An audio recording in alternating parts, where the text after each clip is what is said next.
Hello, നമ്മുടെ ഇന്നത്തെ video തുടങ്ങുന്നത് ചെറിയൊരു വാണിങ്ങോട് കൂടിയിട്ടാണ് കേട്ടോ. എന്താണെന്ന് വെച്ചാൽ മദ്യപാനം ആരോഗ്യത്തിന് ഹാനികരം.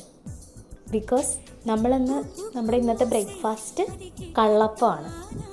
അപ്പോൾ കള്ളപ്പത്തിന് വേണ്ടിയിട്ട് നമ്മൾ തലേന്ന് തന്നെ പച്ചരി കഴുകി കുതിരാനിട്ടിട്ടുണ്ട്.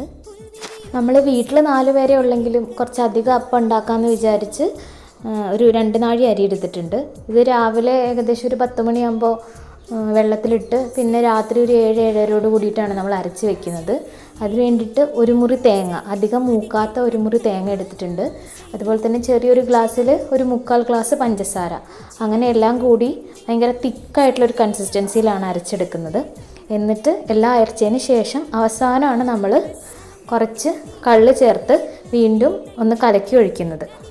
അവസാനം കള്ള് ചേർത്ത് അരയ്ക്കുമ്പോഴത്തേനും അത് ലൂസായിക്കോളും. അതുകൊണ്ടാണ് കേട്ടോ ആദ്യമേ നമ്മളൊരു തിക്ക് കൺസിസ്റ്റൻസിയിൽ അരച്ച് വെക്കുന്നത്. പിന്നെ ആവശ്യത്തിന് ഉപ്പ് ഇട്ട് അടച്ച് വെക്കുക. അങ്ങനെ ഇതേ രാവിലെ ആയപ്പോഴത്തേക്കും നല്ല രീതിയിൽ മാവ് പൊങ്ങി വന്നിട്ടുണ്ട്. ഇനി നമ്മുടെ പണിയൊക്കെ ഈസിയാണ്. ഒരു ഇഡ്ഡലി തട്ട് അടുപ്പത്ത് വെള്ളം ചൂടാക്കാൻ വേണ്ടി വെക്കുക. ഒരു പാത്രത്തിൽ കുറച്ച് എണ്ണയോ നെയ്യോ തടവി കുറച്ചധികം മാവ് ഒഴിക്കുക. ജസ്റ്റ് എയർ ബബിൾസൊക്കെ ഒന്ന് പോകാനായിട്ട് തട്ടിക്കൊടുക്കുക. അത് ഇഡ്ഡലി പാത്രത്തിൽ വെച്ച് ആവി കയറ്റുക. ഇങ്ങനെ ആവി കയറ്റിയെടുക്കുന്നത് നമുക്കിപ്പോൾ ബ്രേക്ക്ഫാസ്റ്റിന് കഴിക്കാനല്ല, നമുക്ക് അത് 4 മണിക്ക് ചായയുടെ കൂടെ കഴിക്കാൻ വേണ്ടിയിട്ടാണ്.